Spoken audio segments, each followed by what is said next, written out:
my lovely friends, welcome back in my story time channel. Today's our story name is Dead Man's Painting. Now this is another interesting story. Now let's read the story. Raghupati was a rich landlord who had a son called Sahadeva. The boy's mother had died when he was very young, so Sahadeva was brought up by his father.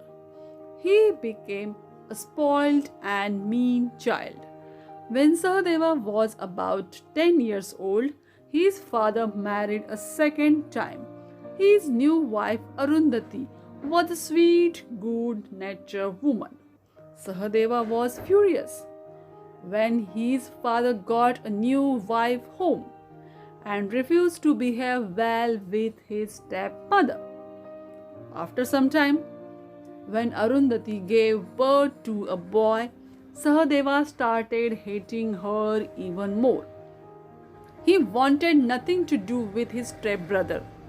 Raghupati tried his best to make him see reason, but he refused. Then came a day when Raghupati fell very sick. Though he was treated by the best doctors in the kingdom, he soon realized his end was near. He decided to make a will and write down how his vast property should be divided after his death. When he finished writing his will, he called his wife and told her, "When you first read this, it may seem to you that I have done you a great injustice. But have faith. I only want to protect you and our son Janardhan from Sahadeva's wrath." Then he gave her a beautifully framed painting of his own face, done by one of the best artists of the kingdom, and told her, "When our son Janardhan is 18 years old, take this to the king's minister, Krishnakant. He will see that justice is done to you." Arundhati was puzzled. "Do you know Krishnakant?" she asked. "No," replied her husband, "but I have heard a lot about his wisdom. He will know how to help you." A few days after this conversation, Raghupati died. Sahadeva could not wait for the rituals to be over so he could read the will. The day came when the will was finally opened and read out.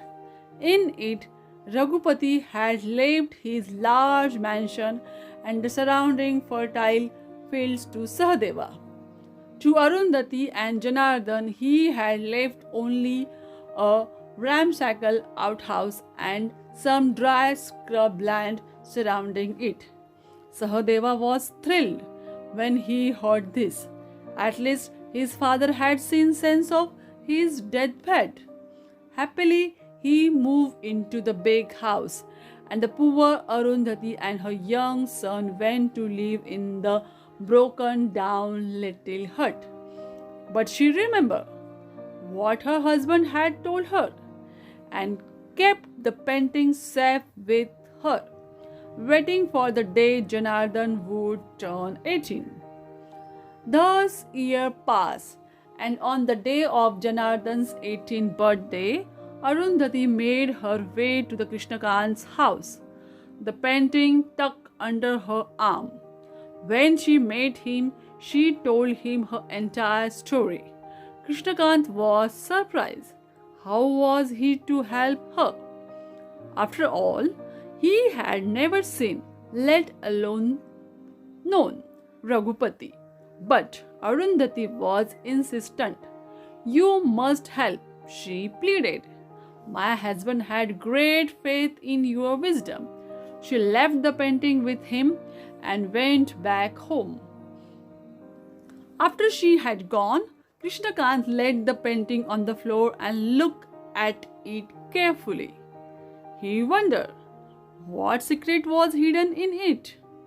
Then he noticed the painting was crooked and pulled at the corner.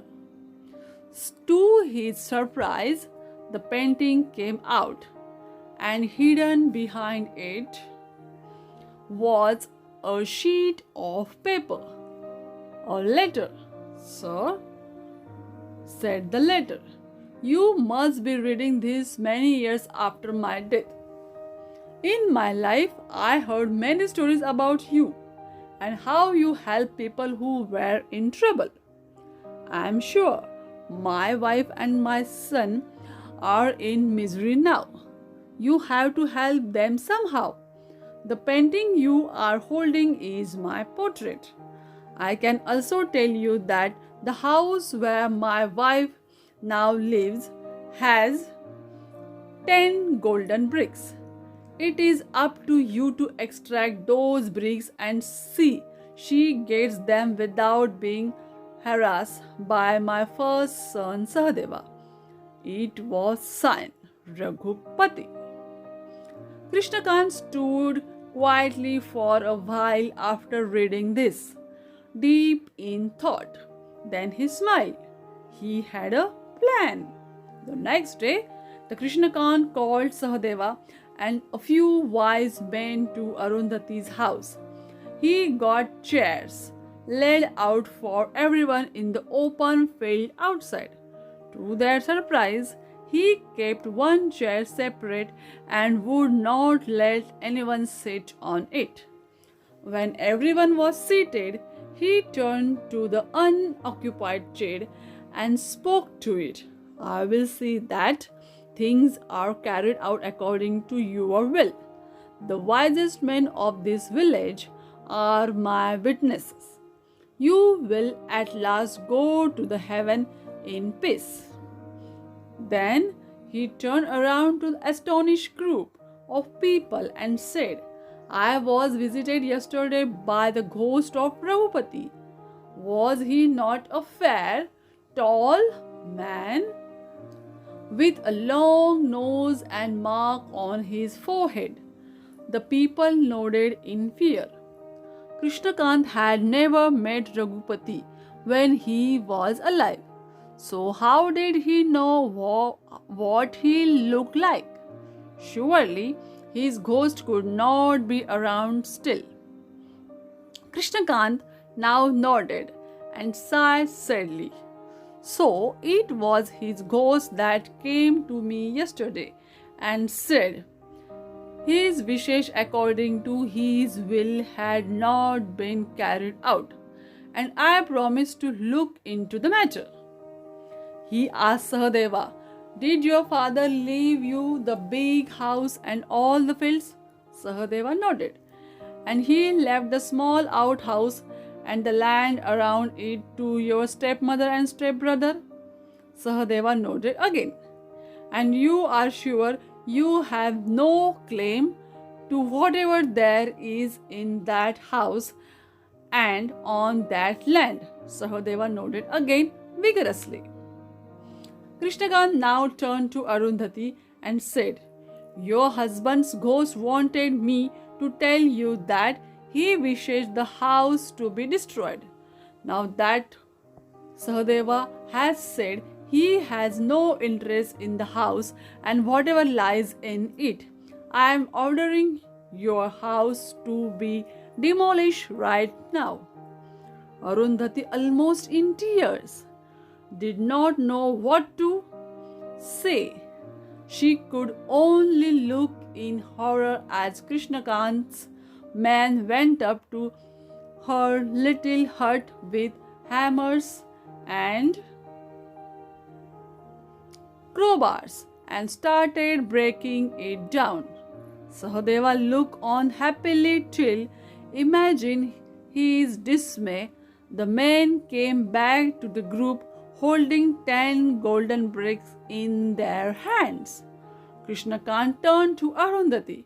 Your husband left these bricks in the house. since everything there belongs to you.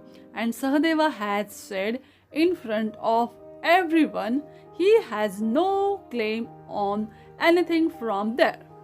You are now their rightful owner. Taking a quick look at the empty chair, he said, Raghupati is happy now. He will go to heaven at last, his soul in peace. With a twirl of his moustache, Krishnakant marched off, leaving behind an amazed Arundhati, now reached beyond her dreams, and furious Sahadeva, who had been outwitted at last, all thanks to the painting of a dead man. Now, do you like this story? If you like this story, comment it, share it, like it, subscribe my channel. Thank you. Bye bye.